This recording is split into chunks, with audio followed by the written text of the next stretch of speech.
এবং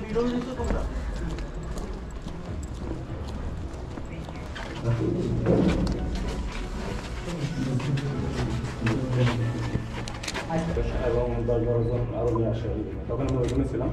আমি তো ওইখানে ছিলাম ওই সময় পাট ডাল। আমার নাম নাজিমউদ্দিন, বাড়ি যশোর। আমার অপতার আসলে আমি ওই সরকারের বিরুদ্ধে লেখানো করতাম, এটাই মূলত। আর আমার ওখানে সাংবাদিক ছিল মাই ডিভিশন ড্রেনেজ সিস্টেম দিনের পর দিন।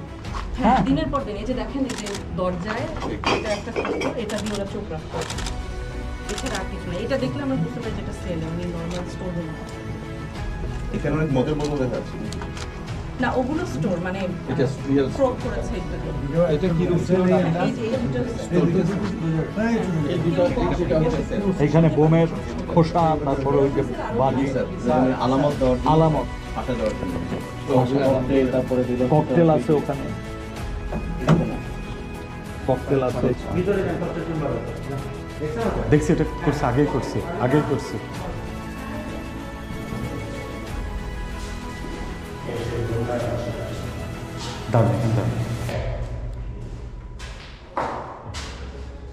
থাক লাগবে না, আসেন, বেড়ে যান।